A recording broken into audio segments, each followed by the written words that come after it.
Bismillahirrahmanirrahim. Assalamualaikum warahmatullahi wabarakatuh.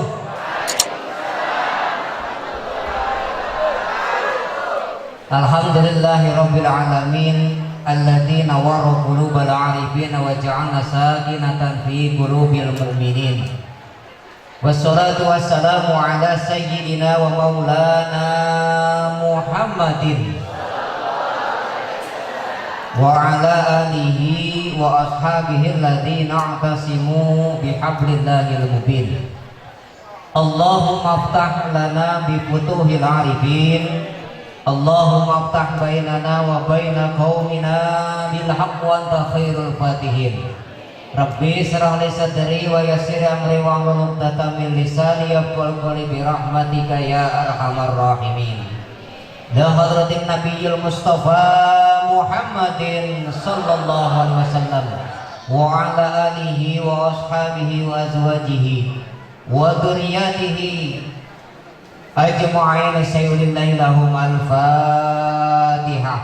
A'udzu billahi minasyaitonir rajim. Bismillahirrahmanirrahim. Alhamdulillahirabbil alamin arrahmanir rahim maliki yaumiddin. Iyyaka na'budu wa iyyaka nasta'in. Ihdinas siratal mustaqim.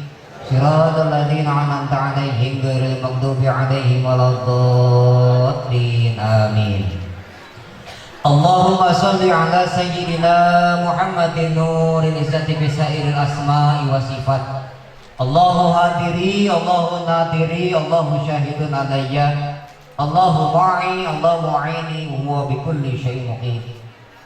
Ilahi anta maksudi wa ridhaka matlubi a'tini mahabbataka wa ma'rifataka.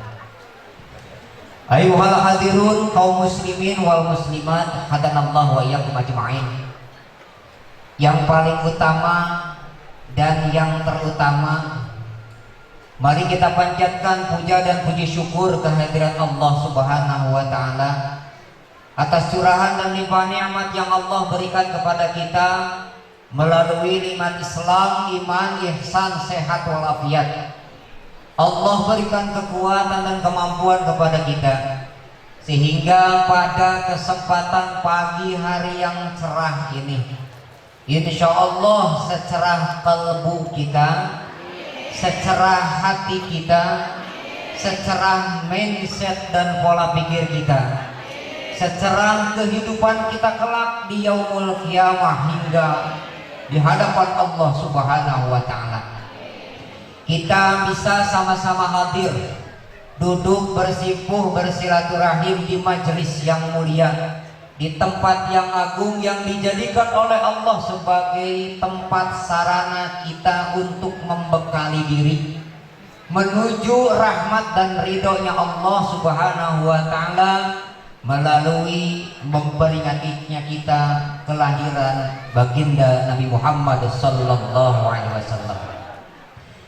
Pun pula salawat serta salam senantiasa tetap tercurah limpahkan kepada junjungan alam baginda Rasul Muhammad sallallahu alaihi wasallam beserta keluarga beliau, para sahabat serta aulia Allah dan umatnya hingga yaumul kiamat. Ayuhal hadirun kaum muslimin wal muslimat, ikhwan akhwat, para sesepuh, bini sepuh, asatid, ustadzah, para tokoh masyarakat, para hujaj, mubalighin mubalighah yang mohon maaf saya tidak sebutkan satu persatu namanya, namun insya Allah tidak akan mengurangi rasa ta'zim saya kepada bapak-bapak dan ibu-ibu sekalian yang dirahmati oleh Allah Subhanahu wa taala. Amin ya rabbal alamin. Hadirnya saya di tempat ini bukan karena faktor kebetulan.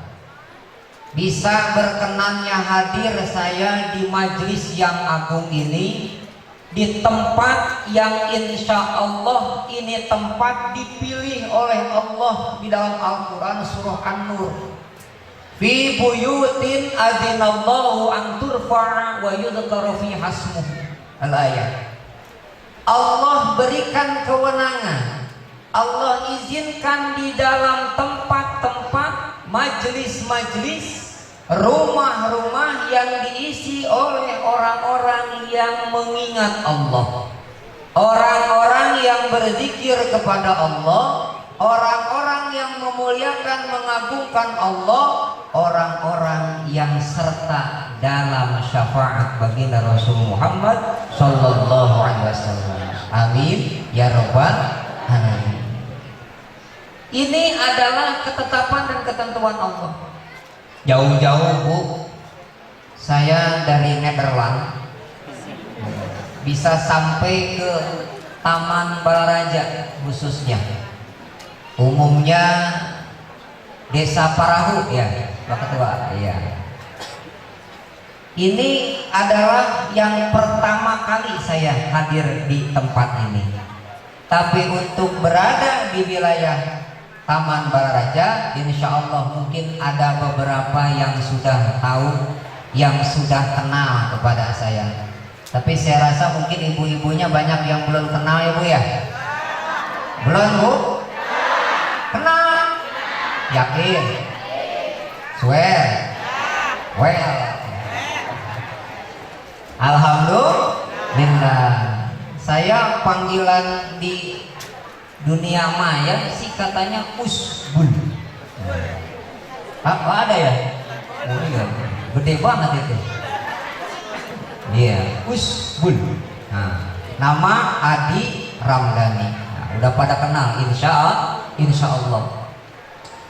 Saya lahir atau kelahiran asli Garut. Kampung saya di Leles. Posisinya depan Masjid Agung Leles. Nah, itu seberang ada sebuah perkampungan. Jadi saya udah nggak aneh datang ke tempat-tempat karena memang sama-sama kita orang kampung. Cuman kalau dilihat dari casing komponen saya mirip-mirip Nederland.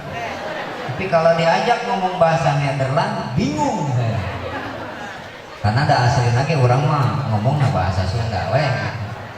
Alhamdulillah. Baik ayuhal hadirun ikhwan wal akhwat kaum muslimin wal muslimat hadanallahu wa iyyakum ajmain. Pada kesempatan yang baik ini saya akan bercerita terlebih dahulu. Tapi insya Allah ceritanya nggak akan panjang, nggak akan lebar. Kalau panjang kali lebar sama dengan luas. Kalau terlalu luas waktunya tidak akan cukup.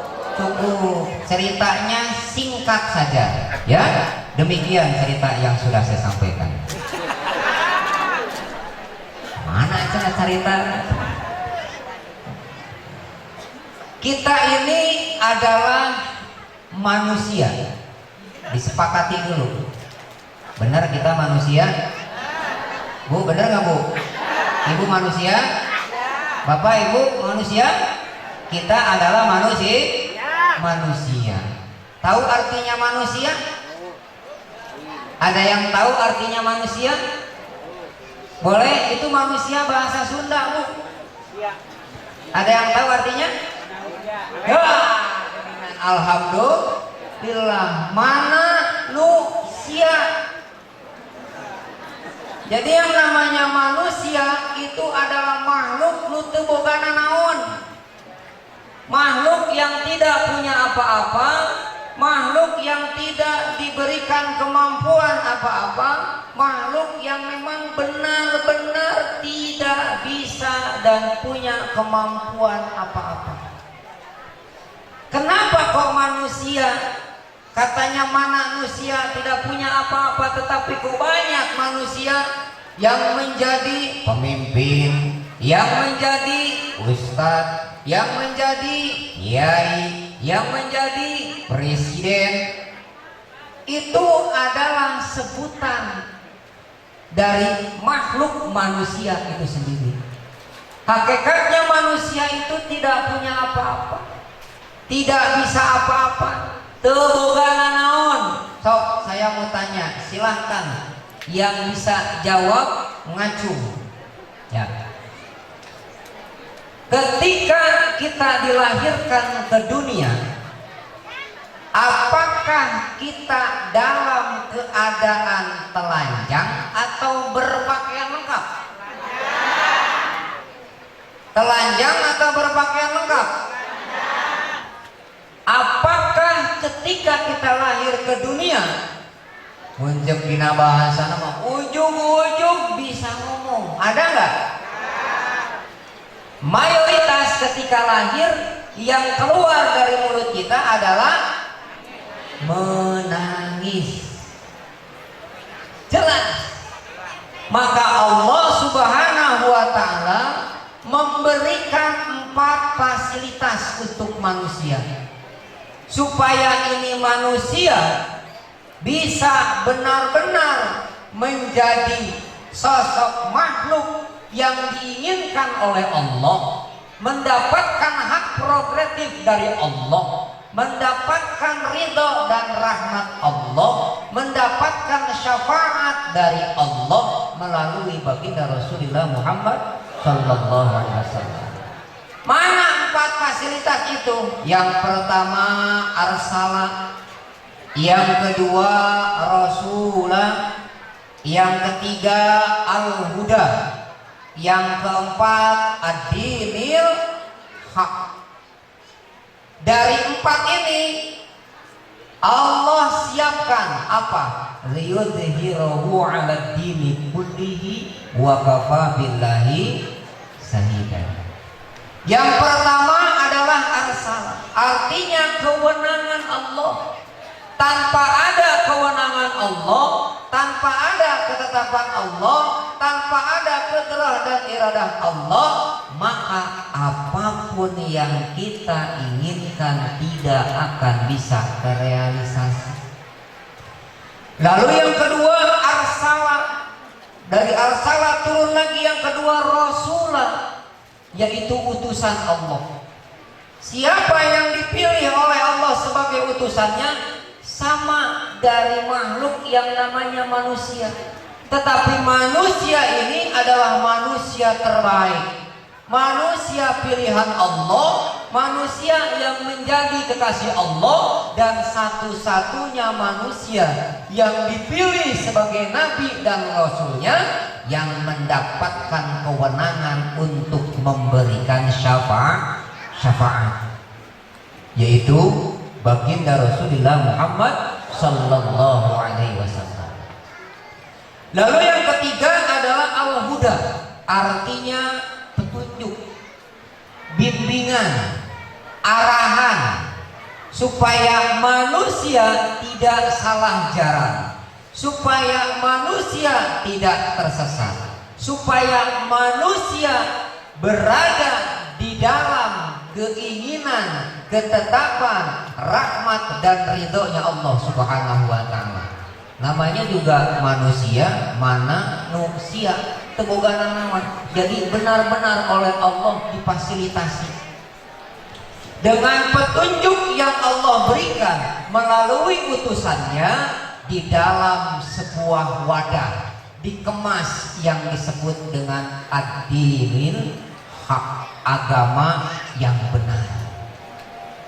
Jumhur ulama, agama yang benar yang disebut sebagai dinil haq adalah agama yang memiliki rukun yang disebut dengan arkanuddin. Jadi yang namanya rukun bukan hanya ada di dalam sholat, bukan hanya ada di dalam Islam, bukan hanya ada di dalam iman, tetapi itu adalah bagian-bagian daripada arkanuddin, rukun di dalam agama. Mana rukun dalam agama? Yang pertama adalah Islam, yang kedua adalah iman, yang ketiga adalah ihsan. Iman, Islam sering banyak orang yang mengerti dan memahami, banyak orang yang menyampaikan, banyak juga orang yang mengetahui tentang dua hal ini di antara arkanuddin atau rukun agama. Tetapi yang satu yang disebut dengan arkanul ihsan banyak berarti, tidak banyak berarti sedikit orang yang belum mengetahuinya. Padahal justru yang satu ini yang namanya rukun di dalam ihsan menjadi barometer utama tolak ukur utama pedoman kita sebagai manusia yang ada di dalam pedoman hidup kita sebagai manusia, yaitu Al-Quran dan Sunnah dari Nabi Muhammad SAW yang tidak mengetahuinya. Dan ihsan inilah yang akan kembali kepada Allah. Ihsan inilah yang akan taraka, naik sampai kepada Allah. Dan juga ihsan inilah yang akan Allah kumpulkan, tempatkan di tempat-tempat yang Allah inginkan. Makanya ihsan termasuk arkanuddin, rukun di dalam agama. Rukun dalam Islam ada berapa rukun Islam? Rukun Islam ada berapa? 6. Yang pertama, yang pertama, rukun Islam ada berapa? 5 apa 6? 6 apa 5? Ayo kudu ngaji deui sigana itu. Mangkaning majelis talimna seueur ieu teh. Aduh, majelis talim ada yang namanya Al-Kausar, ada? An-Nisa ada? Ar-Rahman ada? Nurul Iman ada? Al-Furqan ada? Ada tidak ada? Ada. Balikan deui, rukun Islam ada berapa? 5 apa 6? Sing bener ah. Ada? Yang pertama, yang kedua, yang ketiga, yang keempat, yang kelima, yang keenam. Ayo